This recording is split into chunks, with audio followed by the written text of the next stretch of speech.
स्वागत आहे सर्वांच्या आपल्या पेजवरती. मित्रांनो, व्हिडिओ अतिशय महत्त्वाचा आहे आणि हा व्हिडिओ त्या महिलांपर्यंत नक्की शेअर करा. मित्रांनो, ज्या महिलेने बचत गटाचा हप्ता घेतलेला आहे किंवा जी महिला मित्रांनो बचत गटामध्ये आहे.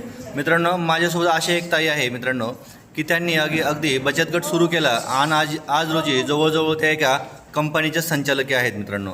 तर आज आपण त्यांच्याकडे जाणून घेऊयात आणि याच्या मागची त्यांची यशोगाथा काय आपण थोडक्यात समजून घेण्याचा परिचय करू. काकू ताई, वेलकम तुमचं आपल्या पेजवरती. नमस्कार सर्वांना. तुमचं नाव सांगा आणि तुमचा ॲड्रेस सांगा. माझे नाव मंगला अच्युत भोसले, राहणार अनपटवाडी, तालुका पाटोदा, जिल्हा बीड. हा, तर तुम्ही सुरुवातीला बचत गटातून काय सुरुवात केली होती? सर्वप्रथम CRP झाल्याच्या नंतर गटामार्फत आम्हाला 15,000 रुपये आर्य भेटला. नंतर परत शासनाचा नियम बदलला, परत 15 भेटले. मग 30,000च्या मी 2 शेळ्या घेतल्या. 2 शेळ्याच्या 4 करड झाले. अरे वा. ते 4 करडाचे ते नंतर विकली, त्याची 2 गाया घेतल्या. नंतर म्हणजे दुसऱ्या म्हणजे 6 महिन्याने शियाब घेतला 60,000 रुपये. मग त्या 60,000 रुपयाच्या नंतर 2 गाया घेतल्या. अशा मिळून झाल्या 4 गायी. आज रोजी तुमच्याकडे 4 गायी झाल्यात?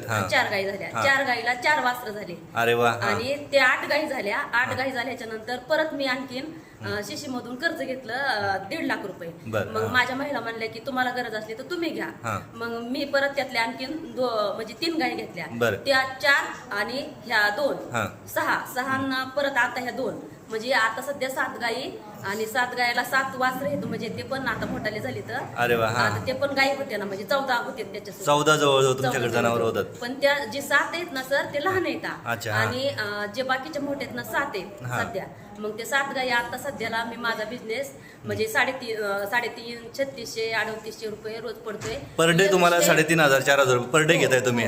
100 म्हणजे 120 किंवा 15 असं लिटर दूध येते. म्हणजे ताई, तुमचं खूप खूप अभिनंदन. या व्हिडिओच्या प्रेरणेमधून एखादी नक्कीच महिला यातून प्रेरणा घेईल आणि नक्कीच आपल्या सर्व महिलांना असं मी सगळ्यांना विनंती करून सांगते की गटामार्फत आपल्या बचतीचा जर समजा विकास करायचा असला आणि गावोगावी कर्जमुक्ती करायचं असलं तर आपल्याला बचत गटाशिवाय पर्याय नाही दुसरा. बरोबर.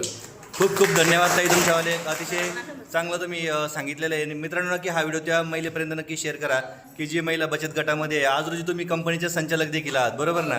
ओके, खूप छान. हे फक्त अभियानामुळेच माझं म्हणजे हे सुरुवात झाली. आता पण आता म्हणजे कुणी पण असं म्हणजे आमच्या गावात कर्जमुक्ती का झाली की असं कुणाला जर समजा 10,000 रुपये जरी लागले ना सर, तरी मला विचारतात मॅडम 10,000 रुपये आहेत का कोणाकडे. आता सध्या माझ्या गावात आहे ना जवळजवळ 1 कोटी रुपये कर्ज असेल शाळेचं तुम्ही बँकेतून घेतलेलं. खूप उमेद अभियानाचं म्हणजे 1-1.5 कोटीच्या रुपयाच्या आसपास कर्ज असेल. तर नक्कीच मित्रांनो, प्रत्येक ताईपर्यंत व्हिडिओ शेअर करा आणि नक्कीच यामधून आपला विकास साधण्याचा प्रयत्न करा. भेटत अशा वेगवेगळ्या माहितीसोबत वेगवेगळ्या व्हिडिओमध्ये.